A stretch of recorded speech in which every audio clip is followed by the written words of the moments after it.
Ce projet a été initié au début des années 2010. Il était prévu pour remplacer l'ancien bâtiment qu'on appelait Finger, qui datait des années 1970, par un bâtiment à haute performance énergétique. C'est la volonté de Genève Aéroport de faire un terminal à énergie positive et il est couvert de 6000 m² de panneaux photovoltaïques en toiture. L'ensemble de la toiture, c'est une ferme solaire qui permet de réduire l'empreinte carbone. C'était surtout pour donner aux passagers une entrée plus adéquate de l'identité internationale de Genève.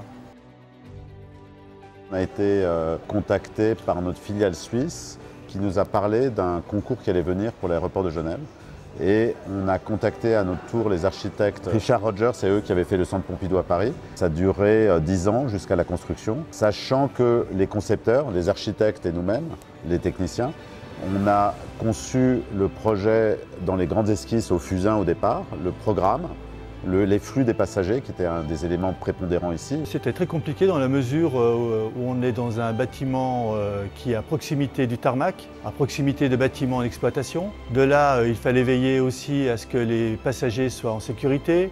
Il fallait que les ouvriers ne puissent pas intervenir ni dans les zones sensibles, ni sur le tarmac. Et en plus, on avait le tri-bagages qu'il fallait absolument maintenir. Il fallait aussi maintenir 3 positions avions à proximité du chantier.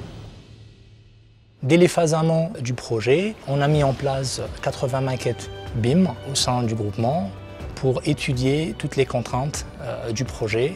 C'est cohérent avec la complexité et tous les problèmes qu'il y a eu à résoudre. En fabriquant ce bâtiment qui est une espèce de tube de 20 mètres par 20 mètres, de 500 mètres de long, c'est une sorte de seringue à envoyer les passagers dans les avions. Nous avons développé plusieurs cas d'usage pour ce projet. On peut citer la coordination et la synthèse de tous les lots techniques, la modélisation des pièces primaires de fonderie de la structure sur un Ventor. Le squelette pèse 6000 tonnes. Qui est environ le poids de la Tour Eiffel. L'élément le plus notable, ça a été la fabrication des pièces moulées. Il y a des logiciels très spécifiques qui modélisent la progression de la fonte en fusion. Et donc c'est cette correspondance entre la haute technologie numérique qui se termine par le fondeur de cloche, par quelque chose qui est ancestral.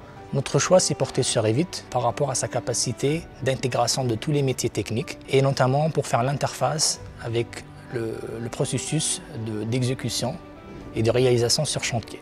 La notion de l'interopérabilité était un facteur central pour arriver à échanger avec nos collaborateurs, intégrer tous les différents fichiers dans notre maquette centrale et limiter la ressaisie des informations ou la remodélisation des maquettes et éviter toute source d'erreurs potentielles.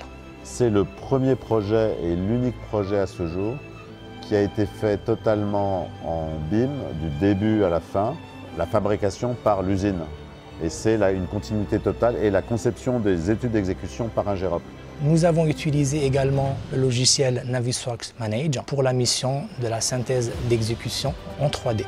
Le BIM nous a permis, d'une part, à relever toutes les incohérences entre les plans et puis la réalité. Et puis ensuite, ça nous permet, nous, à nos équipes de maintenance, d'intervenir sur le chantier sans avoir une multitude de plans.